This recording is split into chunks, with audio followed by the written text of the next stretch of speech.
Hello, আমি আজকে এসেছি আমাদের এখানে কাছারিঘাটে মানে গঙ্গার ঘাটে একটু গঙ্গা জল আর মাটি নিতে। আমি আর আমার মেয়ে দুপুরবেলা এসেছি, কিন্তু এখন তো দেখো জলের কি অবস্থা, অনেকটা নিচে নেমে গেছে। জোয়ারের জল তো পেলাম না, ভাটার জলই নিতে হচ্ছে।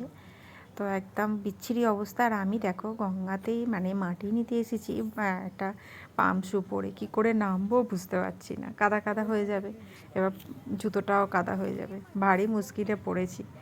তারপরে একজনকে দেখতে পেলাম, তাকেই বললাম যে একটুখানি জল তুলে দেবেন।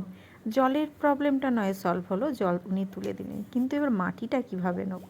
দেখেছো কী অবস্থা গঙ্গার এই ঘাটটাতে, চতুর্দিকে মালসা, অনেক নোংরা পড়ে আছে, এখান থেকে মাটি তো নেওয়াই যাবে না। কোথা থেকে মাটি নেব বুঝে উঠতে পারছি না। তো যাই হোক, মাটির দায়িত্ব আমায় দিয়েছে, আমার বাপের বাড়িতে একটা পুজো আছে, চণ্ডী পুজো, তো সেই জন্য মাটি আনতে বলেছে আর গঙ্গা জলটা। যেহেতু আমার বাড়ির সামনেই গঙ্গাটা কাছে, ওই জন্য আমাকেই আনতে বলেছে। তো ওই যে কাকুটা জল তুলে দিল, উনি বলল যে ওইখান থেকে একটু মাটি নিতে। তো বাড়ি থেকে আমি একটা খুন্তি নিয়ে গেছিলাম, তো সেটা থেকেই কেটে কেটে মাটি নিচ্ছিলাম। তো মাটি নিতেও ভয় করছিল, কারণ মাটিটা যত খুঁড়ছি একটু কেঁচো বেরোচ্ছে, ওটাতেই ভয় পেয়ে যাচ্ছি। কেঁচো নয়, ভীষণ ভয় পাই। তো যাই হোক, সবাই ভয় পায় যেরকম কিলবিল করে বেরোয়। তো ওখান থেকে মাটিটা নিলাম। খুব অন্য কিছু যদি বেরিয়ে যায় সেটাও ভয় পাচ্ছিলাম। আমার মেয়ে গেছে, আমার সাথেই যায় সব সময়, কিন্তু ও কোনো দিনও ক্যামেরার সামনে আসে না, ও আমার ভিডিওগুলোই করে দেয়। তো যাই হোক, মাটি তো নেওয়া হলো অবশেষে। আমার মেয়ে ভেবেছে আমার জুতোটা কাদায় কাদা হয়ে গেছে, আমাকে বলছে এসো তাড়াতাড়ি এসো, আর জুতোটা দেখাও। তো আমার জুতো কাদা হয়নি, আমি খুব সাবধানে করেছি। তো বাড়িতে গিয়ে এগুলো ধুতে হবে। যাই, অনেক দিন পর গঙ্গায় এলাম। সেই মা চলে যাওয়ার সময় এসেছিলাম, আর মানে আজ এলাম।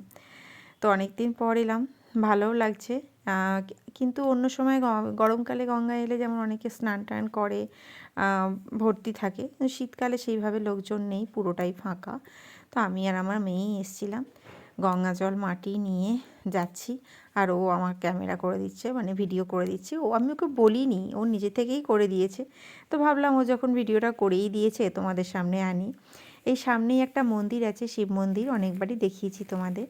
তো এই দেখো, এতটাই চন্দন দিয়েছে যে মুখটা পুরো সাদা হয়ে গেছে। তারপরে একটু ফটোশ্যুট হলো।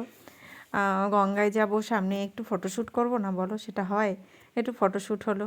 তারপরে এবার বাড়ির দিকে রওনা, কেননা আমি বাড়িতে সমস্ত আর কি রোদে দিয়ে এসেছি। আর শীতকালে তো জানো একটা জিনিস, মানে কি, রোদে দেওয়া, তোলা, জানলা দেওয়া, খুব চাপ, মানে এগুলো একটা এক্সট্রা কাজ। কোথাও গিয়েও না শান্তি পাই না, যে এক্ষুনি রোদ পড়ে যাবে, বাড়ি যেতে হবে, এইগুলো করতে হবে, ওইগুলো করতে হবে, এই করে একদম, এমনিতেই শীতকালের বেলা ছোট, একদমই সময় পাই না। বাড়িতে এসেই সোজা ওপরে ছাদে গিয়ে ব্ল্যাঙ্কেটগুলো তুললাম, জানলা দিলাম, তারপরে শান্তি। তো তোমরা বলো, আমি এই ভিডিওগুলো করছি কেমন লাগছে আমাকে একটু জানিও, তাহলে আমি ভিডিও করার একটু উৎসাহিত হব। তো চলো, আজকের জন্য এইটুকুই। আমার কাজবাজ কমপ্লিট, আমার মেয়ে এইটুকুই করেছে। এই জানলার এগুলো আমিই করেছি, এগুলো আমার মেয়ে করেনি, বাইরে গেলে ওই করে, বাড়িতে আমিই করেছি। এসে জানলাগুলো দিলাম, দেওয়ার পর নিশ্চিন্তে এইবার একটু ফ্রেশ হয়ে শোবো। চলো, টাটা, বাই।